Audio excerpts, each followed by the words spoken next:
We are moving through singularity. Singularity is this point in mathematics where all the functions stop giving this predictable response that they were supposed to give. You suddenly move to a place where the known mathematics cannot work. In terms of evolution, we are moving towards a point where all the technological enhancements are moving where our known functions, our known intelligence is becoming irrelevant. As AI is moving forward, it is reaching to a point, especially with quantum computers coming in place, it's reaching to a point where it will be beyond our understanding. And because it's so unpredictable that once it starts influencing our known world, a lot of it doesn't even make sense. We might say, oh, why there is so much unpredictability in the universe? Why there are so many wars and uncertainty and fear and doubts, and everything that was familiar to us is breaking. If the mathematics is the language of the universe, it is safe to say that everything that we have designed so far, like look at, we are talking through a camera and we are talking through internet on a digital device. And when we are doing this is happening because there is an underlying mathematics. We have really used the power of these unknown forces to create a visible technology. And now we do not know if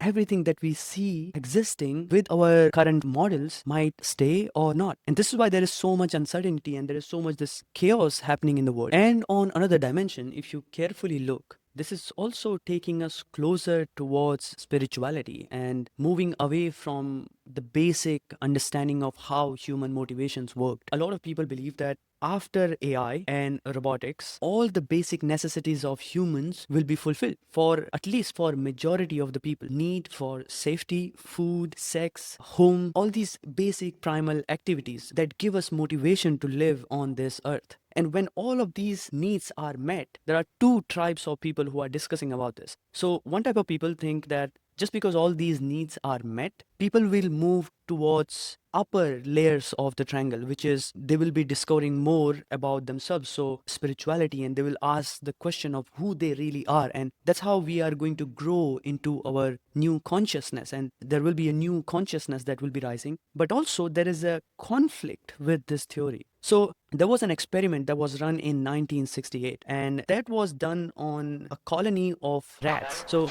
they put these rats, male and female, in this colony, and this colony was given all the food and all the abundance. So they didn't really have to fight for the resources. And as you could imagine, in the beginning, this population grew like exponentially. These rats were mating, they were enjoying their life, eating, but at some point, two things happened. First, male rats grew this detachment to all the pleasures. So they stopped mating at some point. They stopped putting any efforts for anything because there were so many females and there was no competition whatsoever. And eventually they ended up living in solitude. And then another thing that happened is the female rats, they started fighting with each other. In so many cases, they were killing their own children. And eventually, this whole colony died. This is another side of this experiment. And these are two different possibilities in singularity. I do not believe that we are yet to achieve singularity. We are going through singularity in real time. The way the societies have worked for these thousands of years, somehow it's not working out.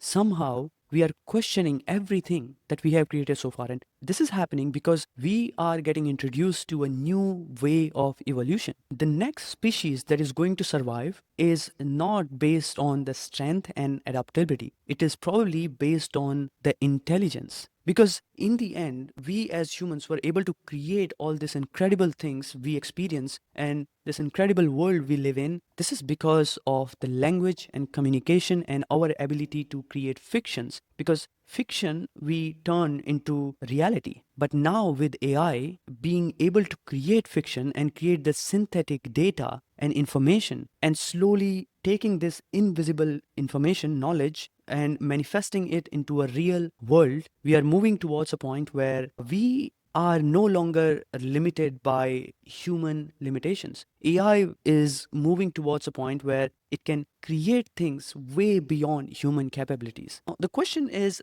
how we are going to go through this, because in the end, this is the time where we can go back to asking these questions that have been asked by ancient sages in India and in Vedanta and in spirituality, in true spirituality, that who we really are and what part of me I ask, what part of me I can say is me. Is this my knowledge Is this my intelligence, my logics, my creativity, or there is something beyond it? Because one thing that I know is if I'm talking to you at this point in this language, which is third language for me, English, and I'm talking to you through this camera, if you are still watching, this is happening because I have learned this information in one way or another. And this also means that if I can learn this, any other imitation machine can learn this. Because the part of me that you are seeing right now is some like true me imitating this version of me. This is the character I'm playing. I'm playing it for the long time, just like we play the character of son, daughter, brother, sister. You know what I mean, right?